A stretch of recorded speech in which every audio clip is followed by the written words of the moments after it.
Hey guys, Adam here with AmericanMuscle.com. Today we're taking a closer look at and installing the Ford Performance Assembled Adjustable Handling Pack available for the 05 to 14 Mustang GT Coupe.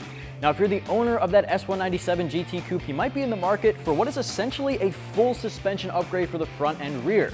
This kit is going to include fully assembled right out of the box coilovers for the front as well as rear shocks, both of which are fully adjustable when it comes to the dampening. You can use that tool on the fly that's included in the kit to adjust the firmness or softness of your front and rear to fine-tune it to your personal preference at any time, making this the best of both worlds when it comes to the street or strip performance. What also helps that is the lowering springs, lowering your ride height about 1 inch in all 4 corners. And again, anytime you lower your center of gravity, you're going to promote your cornering abilities, give you a better suspension performance.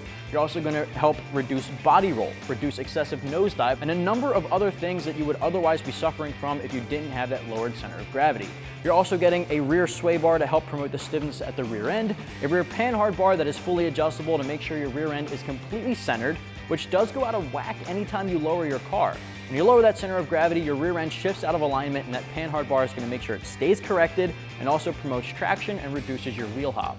You're also getting a 3-way adjustable front sway bar. The front sway bar, you can shift your sway bar end link into any of 3 different positions to promote understeer, oversteer, or give you a more neutral and more fluid ride at the front end. That stiffness is all up to your personal preference. Fully adjustable, fully assembled handling pack.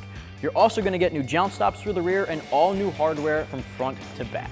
It's a really good kit that is almost all-inclusive. I say almost because it doesn't include any control arms for your front and rear, and it doesn't include front sway bar end links. Those are going to be reused for the factory, but I would definitely recommend upgrading all of those components to make sure that this is a full new suspension. A couple of these components do have some really cool facts I want to point out. Now, we already talked about the front adjustable sway bar, which we'll go a little bit more in depth with when we talk about the stock comparison between the factory parts and the new Ford Performance parts. I do want to point out something about that panhard bar though. This is original equipment used on the FR500s and Boss 302 R1 race kits. This is something that has a 1.125-inch 4130 chromoly steel. This is way more durable than your factory panhard bar. Another thing that's worth noting here, which doesn't affect performance but does affect looks, is that everything with the exception of that panhard bar is powder coated in that Ford Performance blue, which just looks really nice sitting next to the factory stuff. You can definitely tell the quality difference. Now the whole kit here is about $1,800. I do want to say that this is for the guys who are really serious about upgrading that full suspension, who want the track-inspired feel for the street that can also perform on the drag strip or course. This is going to give you really good cornering abilities, but also supports those really hard launches on the drag strip. But if you're a daily driver, you can make those adjustments to the dampening to make it a more comfortable ride. It doesn't have to be something that's very blocky or hard to drive. You're not going to feel every bump and turn with the car if you don't want to. You can make those adjustments to the sway bar up front. You can make those adjustments to the coilovers and the rear shocks with just the twist of a knob without even uninstalling anything. With that said, the installation is going to get the soft 3 out of 3 wrenches on our difficulty meter. Now the reason I say soft 3 out of 3 is it doesn't require the use of a spring compressor, so that is a really big load off of your back. It does have a lot of moving components that you need to pay close attention to here. With all of this said and done, it'll take you about 5 to 6 hours from start to finish, and I want to show you all those steps, so let's get to it. Tools needed for this install will be a cordless impact ratchet, variety of extensions, T40 Torx bit, 10mm, 13mm, 14, 15, 17, 18, and 19mm deep sockets, 19mm swivel socket, universal swivel joint socket, 14, 15, 19, 24, and 1 1/8 inch wrenches, torque wrench, and a hammer. Before we can get to the install or even the uninstall, we have to pop all 4 of our wheels off. I've got my air tools here and my 21mm socket. Now, if you're working on the ground, you might want to have your lug wrench or appropriate tools on deck. Make sure you're supported nicely on jack stands as well. So let's get to it.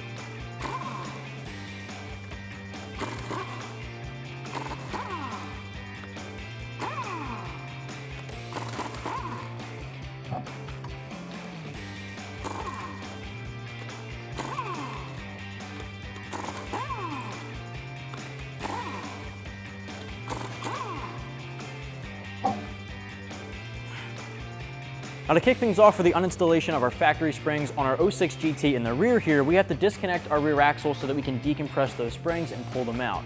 In order to do that, what we're going to do is put our car up in the air, and support the rear axle with our pull jacks. We'll put one pull jack under each spring on both sides under the rear axle. Now, if you're not working on a lift like we are, you might be working on the ground in your driveway, in which case a regular hydraulic floor jack will do the trick. You can stick that right under the differential or the pumpkin and just support that weight by jacking it up a little bit.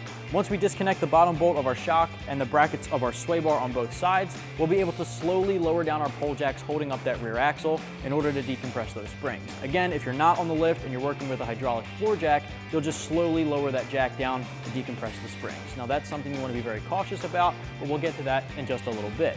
First things first, we're going to put this up in the air a little more, put those pull jacks under the rear axle, and start getting to work.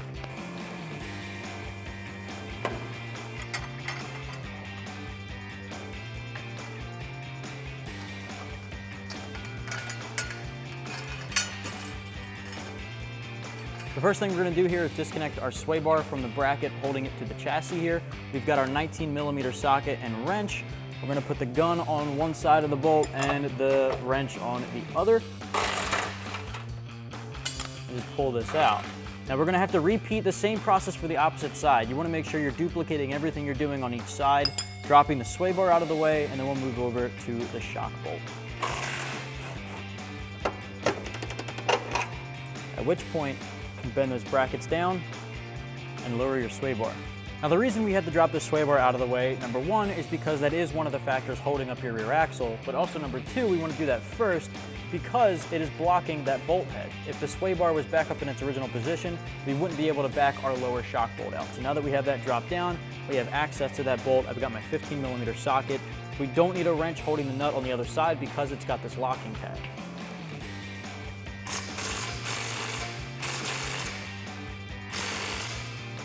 Now, if this is torqued on here too tight, you could of course use WD-40 to help you out, or a breaker bar. That'll definitely knock that loose, and then you can grab your impact gun or your ratchet and get it off.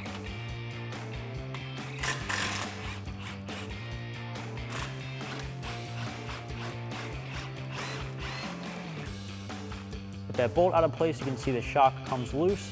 We'll be able to repeat this for the other side and then start lowering down our pull jack, or if you're working on the ground, your hydraulic floor jack, and decompress our spring.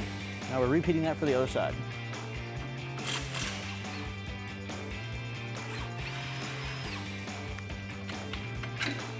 All right, at this point, you want to lower your jack down very slowly to decompress that spring. You don't want to go too fast because it's under a lot of pressure, so you want to be cautious about lowering this down.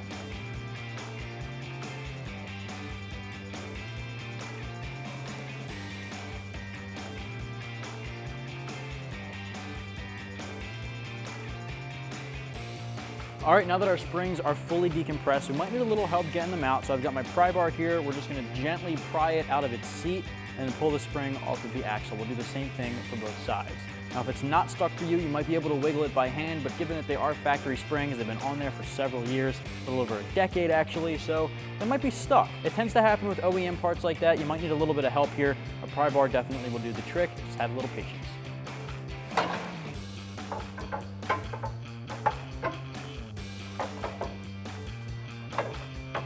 Now that we have the rears all the way uninstalled, before we start installing anything, we want to tackle the uninstallation for the front here. Now it'll start off the same way. We've got our pull jack here underneath of our front hub assembly supporting that weight. That way we'll be able to disconnect our sway bar end link from the strut, and then the two bolts at the bottom of the strut holding it to our spindle.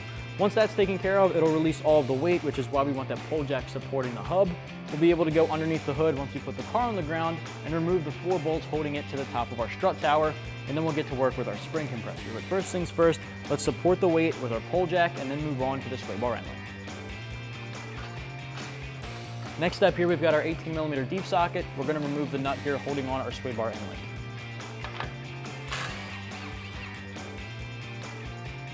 All right, again with our 18mm socket, we're going to knock off the bolts holding our strut to the spindle.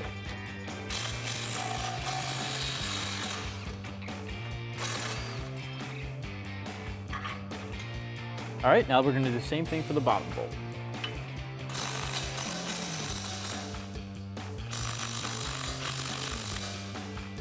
Since the bottom bolt is torqued on pretty tight, I'm going to use a breaker bar to help give us some leverage to break that loose, and then we'll switch back to our cordless impact. So I've got my 18mm socket on the breaker bar, so let's get that off.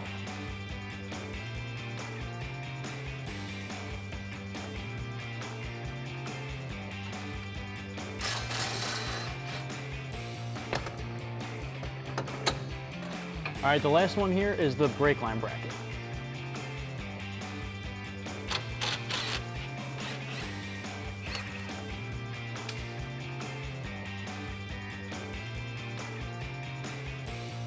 All right, same thing for the opposite side here before we lower it down and tackle the top of our strut tower. We got our 18mm socket. We're gonna take off the sway bar end link from the strut. We're gonna knock off the brake line bracket bolt, and then of course the two holding the strut to the spindle.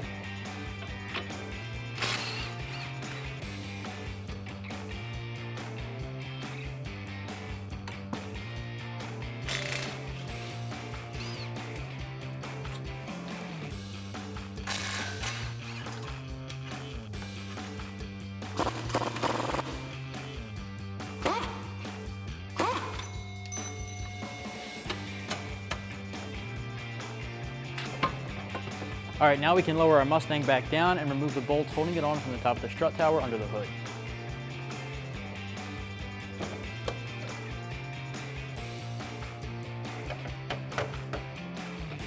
All right, now that we have this down and we have the hood popped, what we're gonna do is remove all 4 bolts at the top of our strut tower to release that coil over. Now, we do have a strut tower brace on our GT here. If you don't have a strut tower brace, you don't have to worry about it, but either way, it's using the same exact bolts, so either way, those bolts are coming out. So I've got my 13mm socket. I'm gonna pop these 4 off.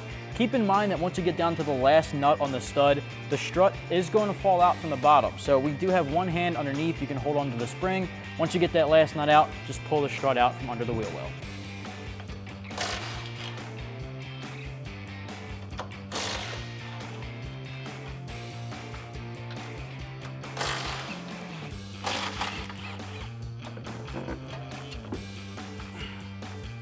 All right, so far we've got our springs out, our bottom shock bolt is disconnected. Now we're gonna move on to our sway bar. We've got this swung down out of the way, but we still have to disconnect the brackets holding it to our rear axle. That's just a matter of taking our 14mm socket and impact gun and removing the 2 bolts holding that bracket on. That'll come off with the bushing on this side. We'll repeat that for the opposite side and then set our factory sway bar and the brackets all aside. From there, we'll be able to move on to our panhard bar.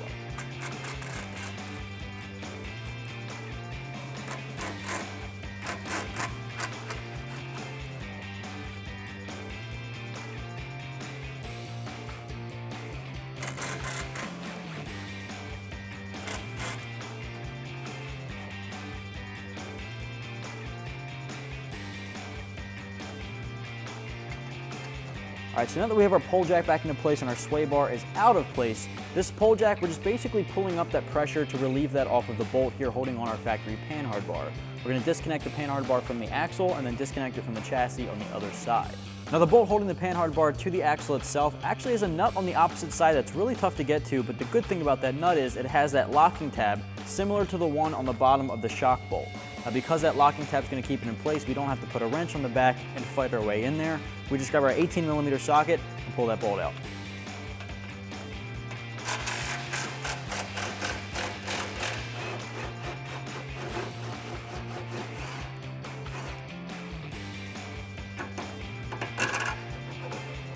Now we can disconnect from the other side. All right, back here on the other side, again, another 18mm bolt. This time, again, has that locking tab on the back end of that nut, so we're just gonna back out that bolt.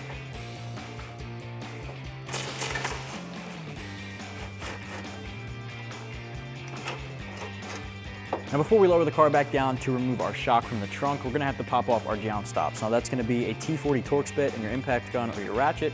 Back off the 2 Torx bit bolts here, holding on that plate.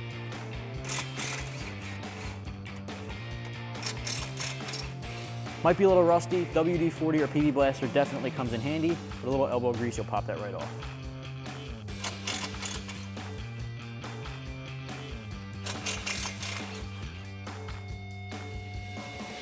Last piece of the rear end, we gotta disconnect the upper bolt on our shock. Now what we're gonna have to do is lower the car back down, pop our trunk. We're gonna move away some of that trunk liner to access the nut holding this on from inside of the trunk. So we're gonna put the car down a little bit and then we'll show you how that's done.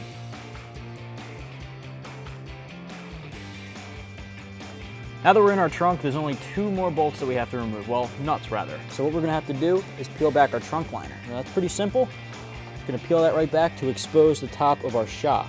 As you can see, it might be torqued down, so it might take a little elbow grease and maybe some WD-40, but regular deep socket will definitely do the trick.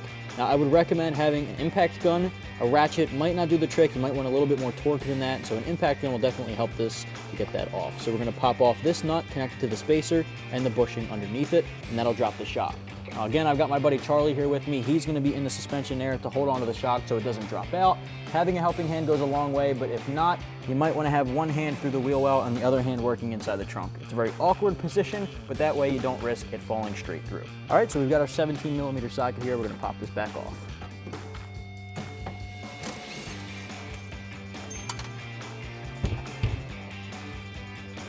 All right, same thing, opposite side. We're gonna peel back that trunk liner, expose that bolt, grab our 17mm and pop this off.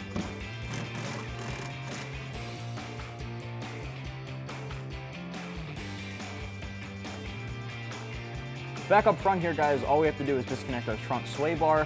Since we've already done our front struts and those coils, we don't have to worry about that now. So we're just gonna disconnect our sway bar from the brace here.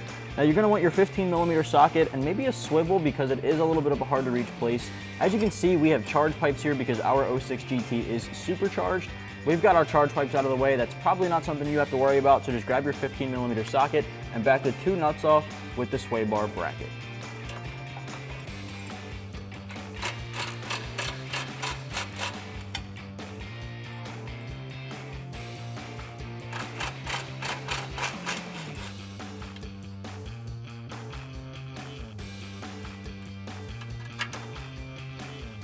All right, now we can do the same thing on the opposite side.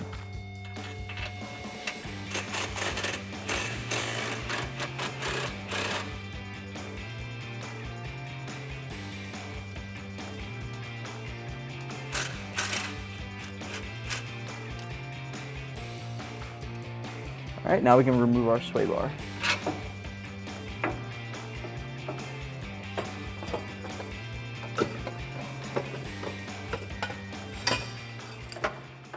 All right, guys, so we finally got our factory suspension off of our 2006 GT on the table here next to the Ford Performance assembled adjustable handling pack. And as you can see, there's a lot we have to talk about when we're covering a stock comparison. What I want to do is take you step by step through each component. Our black components are obviously the factory setup. All of the things powder coated in blue, with the exception of the panhard bar, are the Ford Performance parts. Just to kind of differentiate what you're seeing on the table, it's a little mixed up, but I'll walk you through it in just a second. Bear with me here. It's a lot of information I want to throw at you because at the end of the day, when you're spending upwards of $1,800 on a big full suspension kit like this, I want you to know the tech specs. I want you to know what's different, what stays the same, and what you can expect for a ride feel. So starting up top, we're going to take a look at our coilovers versus our factory struts and shocks, as well as our rear springs. So our Ford Performance coilovers here do have a fully adjustable dampening. Now they don't have an adjustable ride height, it's the adjustable dampening. So essentially, this cap right up here, you can remove that and use your Allen head tool provided in the kit to adjust whether you want a firmer suspension or a more soft suspension. Basically, this can happen on the fly without removing your shocks or struts. Shocks are the same way.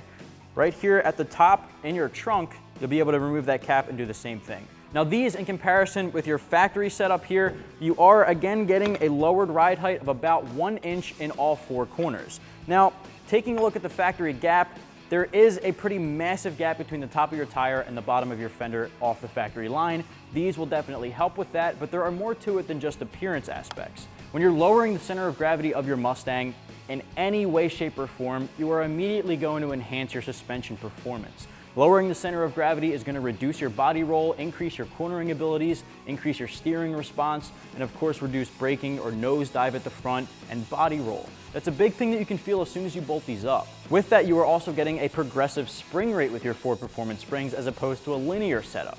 Progressive is going to give you a more comfortable ride feel under normal driving conditions, but will progressively firm or stiffen up as it gets into hard launches or tough cornering abilities. At that point, once it's under tension or under load, it'll progressively get a little firmer and give you that sporty feel. Linear springs, on the other hand, here are a little bit more predictable. They stay the same across any driving condition, which is why a lot of guys out there on the track prefer a linear spring as to a progressive, whereas these would be more for a daily driver or weekend warrior. It definitely handles those track days. Ford Performance put this together so that you can have the best of both worlds. You're able to get this on a really good street car, but have it perform just as well on the track if you wanted to, thanks to that adjustable dampening as well as your progressive rate here. Now, aside from that, you're also getting shocks. You also get that adjustability for the firmer or softer setting, and your springs in the rear are gonna be the same way. The last thing I wanna point out about those coilovers is you do get this fully assembled out of the box. You don't have to worry about spring compressors or any of that nonsense. You get a new strut mount at the top here, which is great for the guys who might have a blown out factory strut mount. This has the tendency to separate and have the bearings come out after a while, and given that this gen is upwards of 13 years old at this point, that can be very necessary for the guys who need new ones. All comes pre-assembled right out of the box. It's not something you have to worry about picking up separately. In my personal opinion, this is going to be a really good addition to your car alone, but given that this is a full suspension kit, given that this does include sway bars, you're really taking this to the next level. Speaking of sway bars, you can see we have those on the table here for you today. Now, the black one down here is your factory front sway bar, factory rear, Ford Performance front, Ford Performance rear. There are some differences depending on what year or trim package you have from the 05 to 14 generation. 05 to 10 Mustangs will have a 34mm front sway bar and a 22mm rear. 11 to 14 Mustangs will also have a 34mm front, but only a 20mm rear sway bar. Taking a look at that compared to your Ford Performance option that you have, you're getting a 35mm front sway bar and a 22mm rear. So what does that mean? 11 to 14 gens, you are getting 2mm more of diameter when it comes to your rear sway bar. The rear stays the same for the guys with the 05 to 10, but you're getting a 1mm thicker front sway bar. The thicker sway bars are going to stiffen up that chassis a little bit more, give you more stability, reduce more of that sway or more body roll, and give you a lot better adjustability when it comes to how you want your ride to feel. Speaking of that adjustability, your front sway bar here has a 3-way adjustable option. As you can see on the sides, there are those 3 open holes which will determine where you want to put your sway bar end link when connecting it to your new front coilover. If you put it in the middle hole that is a more neutral feel, one of the sides will give you a firmer setting at the front, the opposite will give you a softer setting on the front. If you put it at that firmer setting, you're getting a real stiff front suspension, the least body roll offered on that adjustability. The opposite end of the spectrum gives you that more fluid ride for guys who want a comfortable, like the flowy body roll. Depends on whether you like that more understeer or more oversteer. Definitely can be dialed into your own personal preference. Now, that isn't something like the front coilovers that is just the turn of a knob. This will require you to take off that sway bar end link and adjust it, but it really is only one bolt. It's a very simple job to do. You can do it at any time as long as you get your car jacked up. The 11 to 14 owners for the rear are getting 2mm more thickness when it comes to your sway bar, and the thicker sway bar is going to mean stiffening up that chassis even more. And it also comes with your rear brackets or your rear end links, which will be new to this kit here. The front sway bar will reuse your factory end links, so if you want to replace all your suspension components and you want to get new end links, this is the time to do it while you have your front sway bar out of place. Moving on to the panhard bar. Your panhard bar is painted black out of the Ford Performance kit. It's kind of the odd child in the kit. Everything else has that blue powder coating except for the adjustable panhard bar. That is going to be something I want to point out as well. Comparing an adjustable panhard bar to a non-adjustable panhard bar really comes down to, are you lowering your car? If you're buying this kit, you're lowering your car. So an adjustable panhard bar is something that is necessary. The job of a panhard bar, if you're not really familiar with what that does, essentially it's going to center your rear end. It helps to keep that rear end centered, reducing wheel hop, giving you better traction, and keeping that rear end aligned. Anytime you lower your Mustang, you're going to throw that rear end out of alignment, and it's the job of the panhard bar to recenter that. So it does take professional alignment to make sure that is correct, but if you lower your car like you are here with the 1-inch coilovers and rear shocks and springs, this is the way to go. That adjustable panhard bar keeps it correct and makes sure that you have the best traction at the rear end as you can, while also reducing that wheel hop. So when we say that the Ford Performance kit here is a fully assembled adjustable handling pack, it's really exactly what it means. You don't have to pick up anything extra. You already have the front struts and coilovers, your rear shocks are set up, you can adjust them how you want it. Your front and rear sway bars can give you a nice thick diameter to stiffen up that chassis, while also giving you the adjustability to fine-tune how you want your front end to feel. And the panhard bar makes sure that all of this comes together and is adjusted and aligned properly. It's also worth noting that you are getting new jout stops, as you can see down there. Now, those aren't very different than the factory ones. It's just one of those things that can get blown out over time. So it's a nice thing to have replaced in the kit here. And it all comes with new hardware. You're not reusing any of your factory shock or strut bolts. Everything is brand new in a bag for you right out of the box. So I want to stop talking. I want to show you guys how all of this gets installed. We're going to start here at the rear. We're going to throw in our springs, connect our new shocks, put on our new sway bar as well as the new sway bar end link brackets for the rear. And we're going to jack it all up to compress our springs and finish it off with our panhard bar. It's also worth noting here that we do get new jounce stops, otherwise known as bump stops for the rear. Now, they're not very different than the factory ones, but the factory ones do tend to get worn out or blown out over time, so it is a nice thing to have replaced right here in the kit. If you're taking apart your rear end suspension, you might as well get those last components out just because it really is just 2 Torx bit bolts. Very easy to remove and replace, so you might as well, and Ford Performance includes that here, which is why it's the fully assembled adjustable handling pack. You really just get every aspect of the suspension replaced with the exception of those front sway bar end links.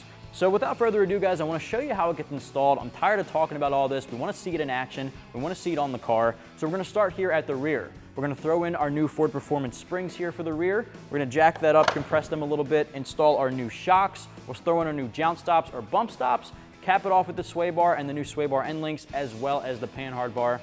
So let's get to it. All right, first things first here, what I'm gonna do is install our rear shock. Now we're on our passenger side. I got my buddy Charlie in the wheel well. I'm gonna pass this off to him. He's gonna hold the shock up into place and bring it up through the hole here in our trunk. Now, our assembly here comes with new bushings and of course those spacers. They are gonna have to be taken off and we're gonna set those aside right now. I'm gonna pass this off to my buddy in our wheel well here. He's gonna put it up through this hole. All right, with that coming all the way through here, we're gonna put our bushing first, then our spacer.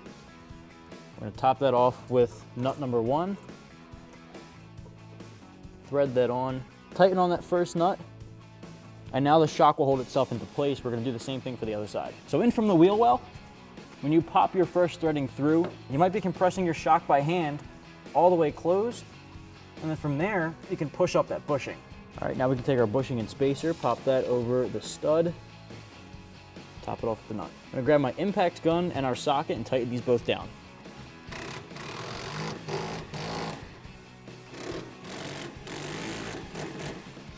Now that our shocks are in place, it's time to install our springs. You wanna make sure that the cone side is facing up so that you can sit this isolator in place. You're gonna reuse that factory isolator, so once you have that capped on, slide this into place on your axle,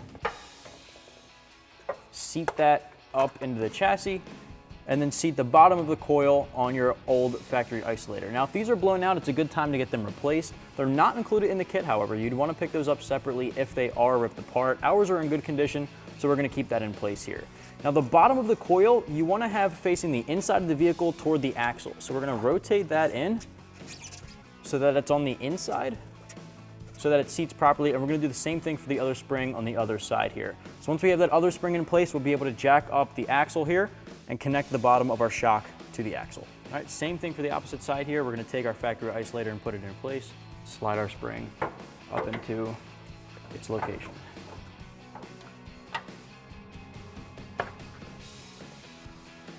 All right, now we can jack up the axle to line up the bottom of our shock to its open holes, and we're gonna put our new hardware into place to tighten them down.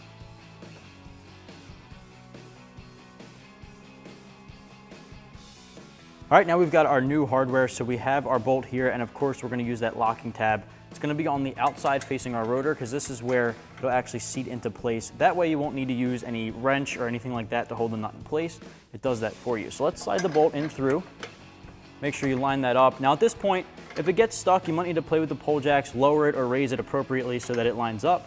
Ours looks like we need to get this up a little more.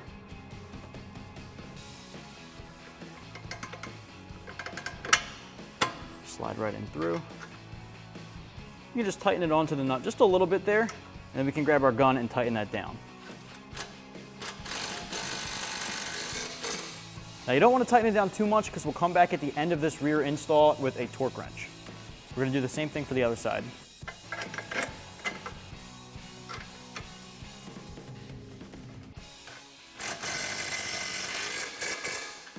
Since we're here with the spring and the shock, we're going to tackle that bump stop. Now the bump stop did come with new hardware. Again, almost everything came with new hardware with this kit, so you want to keep that in mind. You don't want to be reusing the factory stuff if you have new ones. The new bump stop is going to seat right in that factory location. I'm going to thread down our new T40 Torx bolts. If it's a little rusty, you might need to clean that out a little bit. Ours is looking okay. Slide those into place, thread them down just a bit so we can get our gun in there to tighten them down.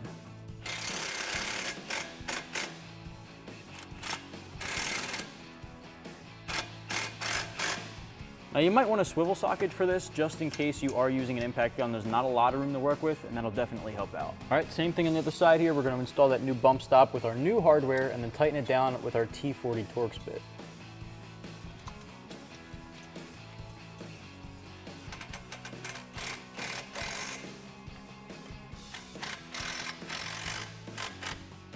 So we're back here at the table because we have to assemble some parts for our sway bars. Now the rear sway bar that we're gonna work on first here, we're gonna replicate our rear end end links just like you see here on the factory sway bar with our new ones from Ford Performance. Now we don't wanna end up reusing the old stuff, number one, because we don't need to spend time uninstalling these brackets when we have new ones, and number two, it's always good to replace any kind of bushings anytime you have new ones available. These already come with bushings pre-assembled. All we have to do is install the end cap with our little Torx bit bolts. Now they come with little spacers, and I have my T25 Torx bit socket here to help us do that. It also comes with new hardware to install it onto our chassis. First things first though, we're gonna start on these two end links. As you can see, this will seat in there properly just like that, and we're gonna use a spacer and one of these bolts to tighten that down. It'll slide into that threaded hole, and we're gonna use our ratchet to tighten this down. You don't wanna use a cordless impact to do this. You wanna make sure you're using a hand ratchet simply because you don't wanna over torque these. Get that nice and snug, and then do the other one on the other side and go back and tighten them both down. So again, spacer through the bolt, slide that into place, and use that socket to just tighten it down. Once you have that snug, back to the ratchet and tighten them down. Just one solid turn, and once it's hand tight, you're good to go. Now we're gonna repeat that for this side. You're gonna put your spacers through your bolts, set this end cap into place, and just thread that down by hand.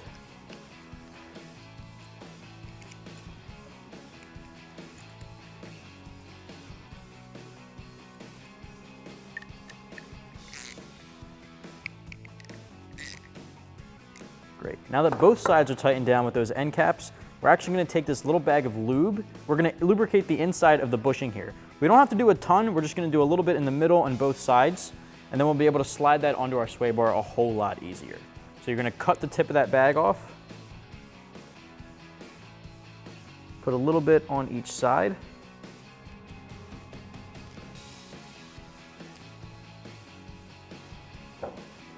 for both of our end link bushings. Now it's time to slide these on both ends of our rear sway bar. All right, so when it comes to installing your end link on the rear sway bar, you want to take a look at how your factory one is set up. Since we still have that in place, it's a really good example on how this would go on. So this is approximately the spot that you want to use, but you also want to make sure that the bracket we just installed, that back plating with our Torx bit bolts, is facing the rear of the vehicle. So this side, of course, is going to be the front toward the inside. This is actually facing your axle. The opposite side where that plate is faces your rear end, your rear exhaust tips. You want to keep that in mind as a good reference. Take a look at your factory sway bar and replicate that same thing. All right, so we're going to start by sliding right on over. Now, of course, we lubed it up, so this should make life a little bit easier.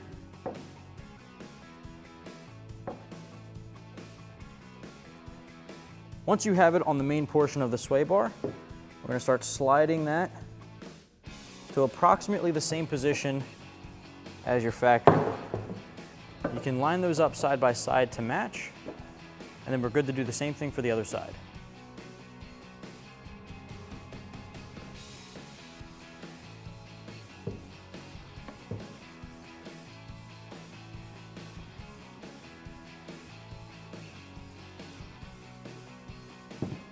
Again, we can line that up with our factory sway bar and adjust it to the same position. The next up is our bushing holding the bracket in place that'll go right under our shock bolt. Now this is again gonna be the same process. You wanna take that little bag of lube here and put some right on the inside of your bushing. That'll help you get that around our sway bar and give you some adjustment capabilities to be able to rotate that bushing. Now, I know it's not the most fun, but you wanna kinda like smear that on the inside there just to give yourself a little bit more lube on the inside of your bushing. And from here, we'll be able to slide this on the end of our sway bar. It's not going on very far. We're gonna pop that right there. Now this bracket does come off.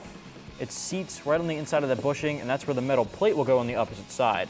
Now that we're not going to install just yet. We want to make sure that we have this in place on our car before we do so. That is where the sway bar bushing is going to go, as you can see comparing it to the stock one. Same thing for the opposite side.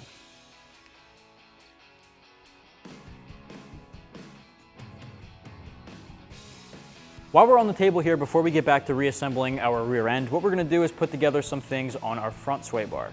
Now this is going to be a lot easier than the rears. We got this bushing here that actually opens up, and it's got the brackets that'll go on to our brace underneath the car. So we're going to actually leave that off for just 1 second and head over here to our new sway bar. Now because this has that slit, it's going to make it a lot easier to install. You can see this tab here built into the sway bar. We want that on the inside of our bushing. So the bushing here is going to be toward our adjustment holes. So we're going to open that up, pop that into place, and push it up against that tab. From there you can take your bracket and seat it on top. Same thing here, open up our bushing, pop that into place on the outside of this tab so that this is facing the inside of our bar. Cap it off with the bracket. All right, so let's get to installing our rear sway bar. All right, so I got my buddy Charlie here to help me put the sway bar bracket in place. Once you have these metal brackets over your bushings here, it's gonna mount facing the rear end underneath of your shock bolt on this side. The metal bracket's gonna go through the inside here, and the nut is obviously gonna be right under the shock. Now it's gonna be a little tricky, it's a very tight space, but we got my buddy Charlie here to help me out. It would definitely go a long way to have a helping hand on deck while you're doing this. Once you have that bracket through, you can start threading on your nuts.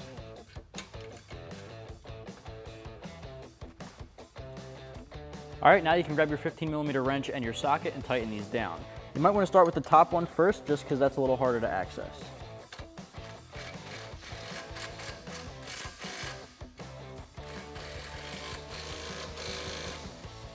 Same thing for the other side.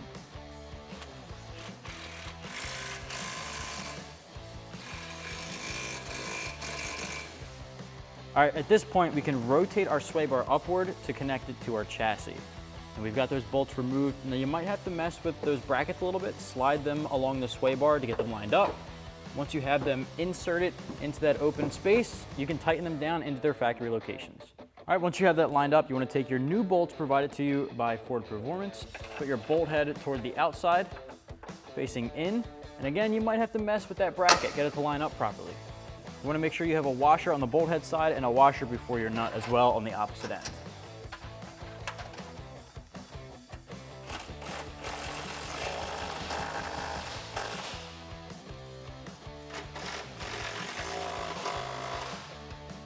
Before we move on to our panhard bar as the last step of our rear end, I actually just want to lower down this pole jack. Now that we have our entire assembly put together, the axle is being held up as it's supposed to be, so we don't need anything supporting that extra weight.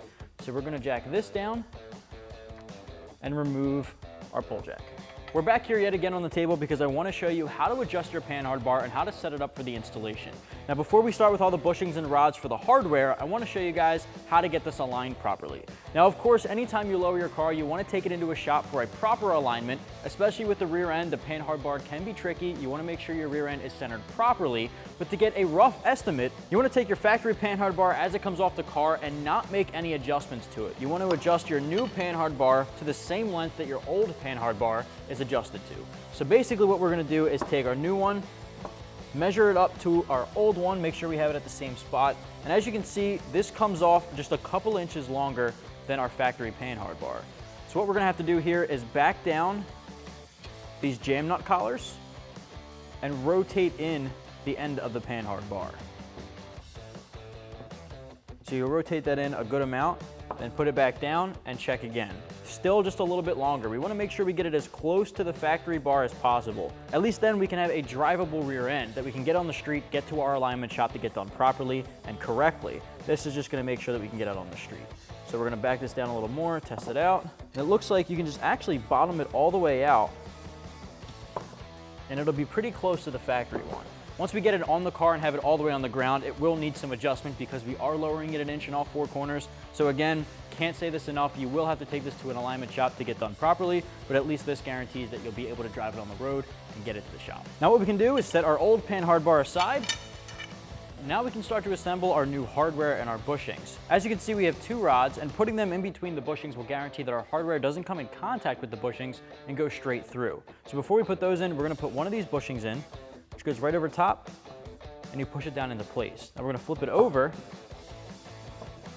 and take that rod and stick it in from the inside and push that into place. Push that down all the way down into the table.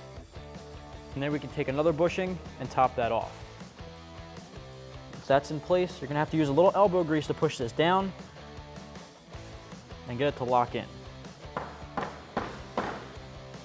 All right, get those to seat fully down. Now that that's in place, we can start doing that to the other side. All right, for the other side, bushing into place, flip it over, rod goes in place, and go down to the table, and then top it off with the other bushing on the other side.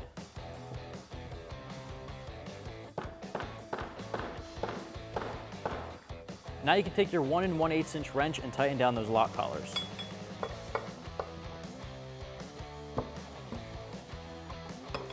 And again, this would be something that is very easy to adjust on car.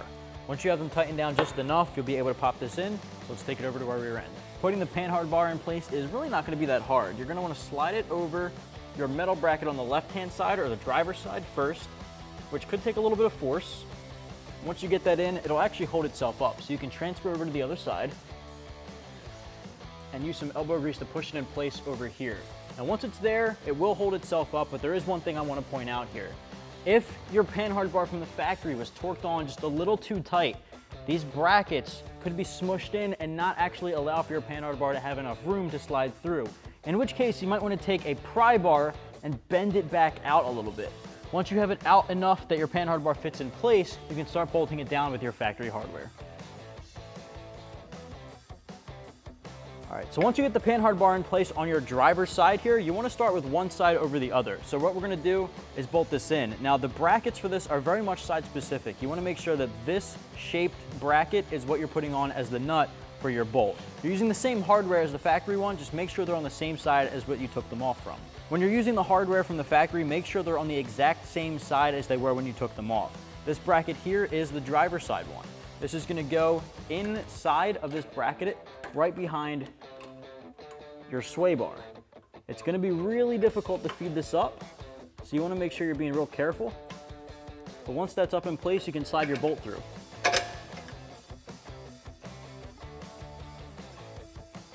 So once you have the nut with the locking tab on the opposite side of your bolt head and you have that threaded down a little bit, you can do the same thing for the opposite side and then come back and tighten them both down. As you're connecting the opposite end of your panhard bar, you'll notice that on our 2006 GT, it's not aligned properly. We actually need to make adjustments to our panhard bar a lot more than what we were expecting. So as you can see, it's unthreaded a lot. We've got this expanding a lot more than we had originally on the table there. And that's simply because the rear end went out of alignment a lot more than we thought it would. So basically we're putting this up in place again, and that's a little too much. So now I have to go back and tighten it down. So this is going to be a little bit of a trial and error process. All right, so once we have that aligned properly, you'll be able to see that this is actually expanded a lot. So this just goes to show how much this is really requiring an alignment. Once this is aligned, it'll be a lot closer to our factory panhard bar size. If you remember us on the table, we were adjusting that to meet the same length. Once we get this aligned properly, it'll be back to the factory length. This again just goes to show how far off your rear end goes once that panhard bar is disconnected. It shifted a lot over, so we had to expand the panhard bar, and we'll have to go back and tighten this down to put it back down on the road.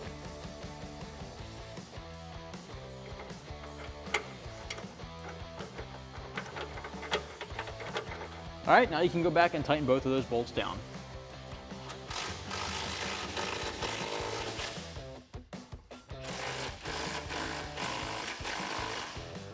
Now that our rear end is completely assembled, it's time to move on to the front. Only a couple more steps left before we are able to put our wheels and tires back on, drop it back down, and see what our end result looks like. We've got our front end coilovers that are pre-assembled out of the box we want to install. No spring compressor needed, that's a really good thing. We've also got the front sway bar, and we're going to reuse our factory sway bar end link. Moving up to the front here, guys, we're going to start on our front sway bar. We've already got those brackets and bushings on that we did on the table, so it's time to just slide this into place. Now, it might take a little bit of finessing to get it around these tough corners, but you can get it in no problem here. So what we're going to do, start by feeding it over our charge pipe. And again, if you do not have a supercharged Mustang, this is not going to be a problem for you. But we have to move ours around those pipes. Make sure your brackets are facing the correct way. And you'll be able to pop those over those studs. All right, so since they are not held on to the bushings, they might pop off. Once you have those over the studs, you can take those factory nuts and tighten them down.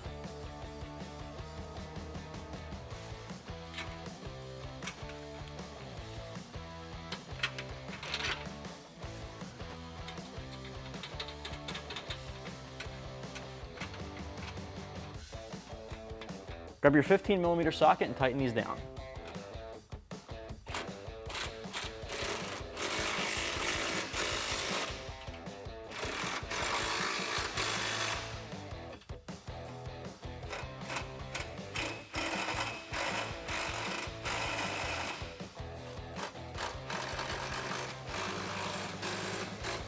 All right guys, so it's time to put our front driver's side strut in place. I do want to point out that your top mount hat is going to be positioned a certain way when seating in your strut tower mount. If it doesn't line up, you might have to rotate the hat, try again. It might be a little bit of a trial and error, but you will get it to line up. So let's go in the wheel well, then we're going to tighten it down with all 4 of those nuts up top.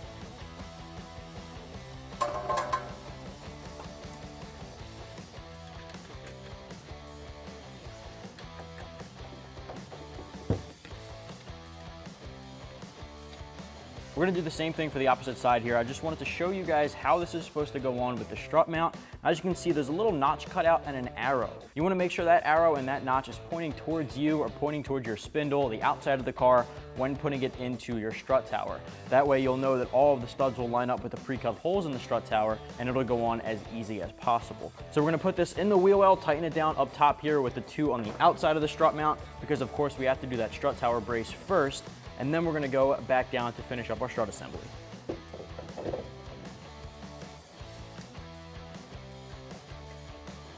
Now that we have our struts in place on our strut tower, it's time to bolt them down to our spindle. We're gonna use the factory bolts that we took off of our stock struts and use, of course, those factory flag nuts as well. So the first things first, we gotta line up our spindle to our new strut, stick the bolt in through so that it holds it in place, and then we'll do the same for the top.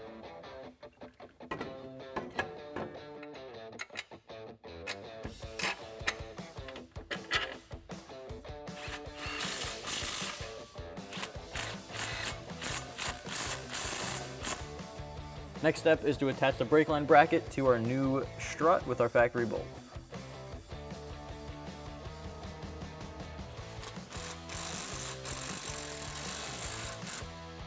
Now it's time to move on to our factory sway bar end link. Now, if you are replacing your sway bar end links, this is the time to install them. Now, some of you guys might have blown out end links, or maybe you just want to completely refresh your entire suspension while doing the Ford Performance Handling Pack. Either way, now is the time to install them. It's also a good time for me to point out, this is where you want to select your hole of adjustment when it comes to your sway bar in the front here. Now, my recommendation is to start in the middle, see what that feels like, see how you like it. If you want to go a little tighter at the front end, you can swap that sway bar end link to the hole closest to the engine bay. If you want to get a little softer, you can of course switch it over to the one closest to your rear end. I'm going to put it right in the middle here. I think that's more of a neutral setting. Right off the bat, it's a good place to start. So when it comes time to install your end link, you're going to want to make sure that the bottom is facing the inside of the vehicle, the top is facing outward. So we're going to install that right into the middle. Of course, I've got my nut I'm going to tighten down by hand and then go back with a socket to bolt down. Once we have that tightened down by hand, we can do the same thing for the top. Now you might have to make a little bit of an adjustment. You might have to pull that sway bar up or down to get it to line up. Pop that through the right side of your strut for the driver's side and tighten it back down. Now we can grab our 19mm socket and tighten down on both sides.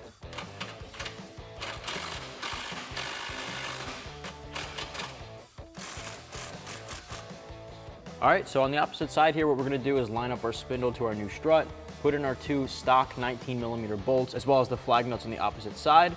Then we're gonna do our brake line bracket and finish things off with our sway bar end link.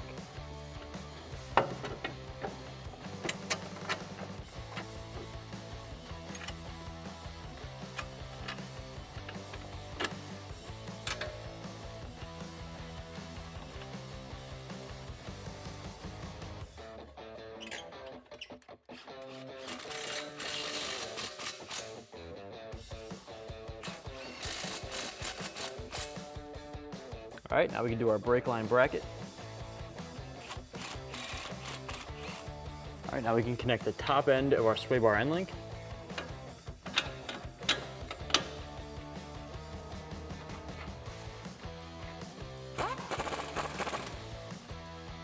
Now we can toss on our strut tower brace and tighten down all 4 bolts on each one of our strut towers.